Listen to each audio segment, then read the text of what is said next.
مرحباً بكم في قناة راجا بالفيزا. إذا أعجبك الفيديو لا تنسى الضغط على زر الإعجاب والاشتراك في القناة ليصلك كل جديد نادي الرجاء الرياضي البيضاوي.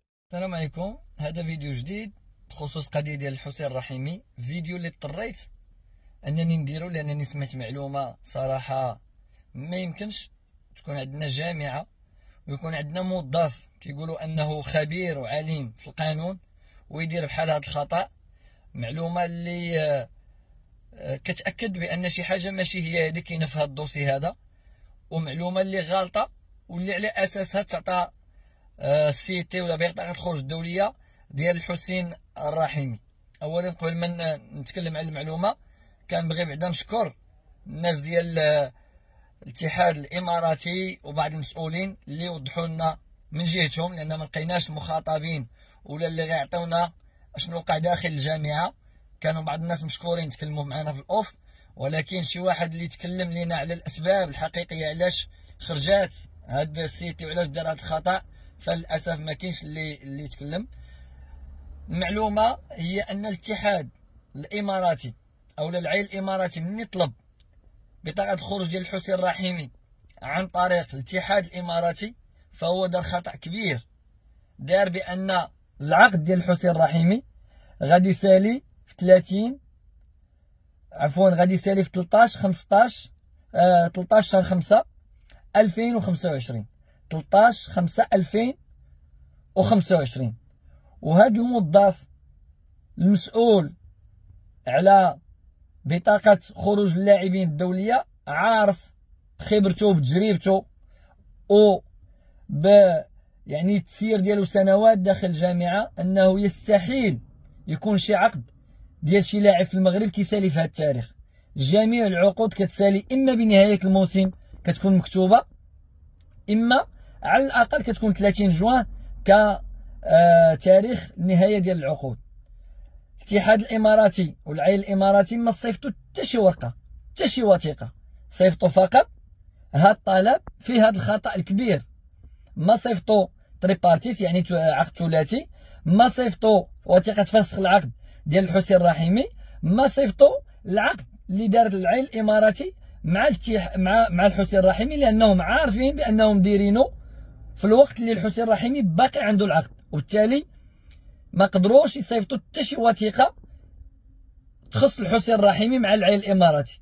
فقط طلب فيه بغينا بطاقه الدوليه ديال هذا اللاعب بناء على ان العقد ديالو غيسالي في 13/5/2025.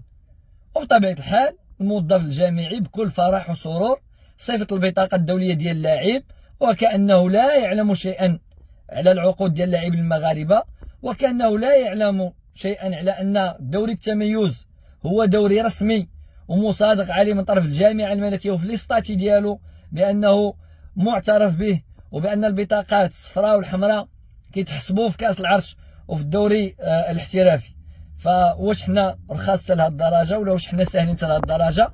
او لا هادشي كان مقصود ومتعمد ان هذا الموظف يخرج البطاقه ديال الحسين الرحيمي، ما عنده سوق، ما عنده اهتمام يعني بالحق ديال فريق الرجاء الرياضي. كنظن بان هذا ماشي غير خطا فادح، لان هذه المعلومه انا ملي سمعتها بعدا تصدمت.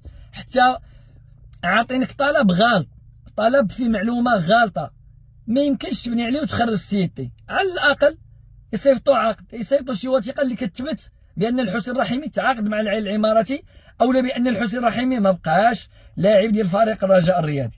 فهادشي اللي وقع خطير، وهذه معلومه كتزيد تاكد بان شي حاجه ماشي هي هذيك وقعت في هذا الملف.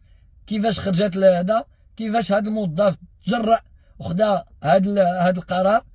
فلحد الساعه على الحزب العلم ديالي كيحاول يتصل بالاتحاد الاماراتي باش انهم يلغيو بطاقه الخروج، ولكن حتى واحد ما كيجاوبوا. فانا كنشكر بعدا المسؤولين وبعض الناس اللي توسطوا باش انني نحاول نحصل على المعلومه. فما اكدوا لي بان الطلب كان بسيط فيه 13/5/2025. وكنتحدى هذا المسؤول لا عنده شي وثيقه اخرى ولا هذا التاريخ ما كاينش في الطلب يخرج الوثيقه الرسميه اللي وصلت ليه من العين الاماراتي. مساله اخرى غادي نختم بها، وان اي واحد بغى يتكلم في الموضوع هذاك حقه، غير يكون ضابط المعلومات ويعرف علاش كيتكلم. الناس اللي خارج دابا كتقول حقا دوري التميز ما كاينش في العقد النموذجي كذا، نساو بلي راه دوري التميز في ليستاتي ديالو راه مكتوبه نوار سير بلون، دوري التميز مسابقه معترف بها وداروا لي القوانين ديالو اللي تكلمنا عليها شحال من مره، المدرب ديال الفريق الاول يحضر، لاعبين يحضروا، وسته من الامال والبطاقات الصفراء والحمراء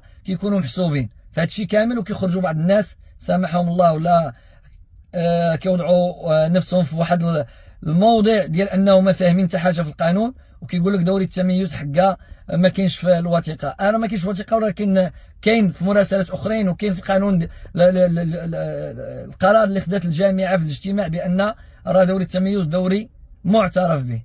وشكرا.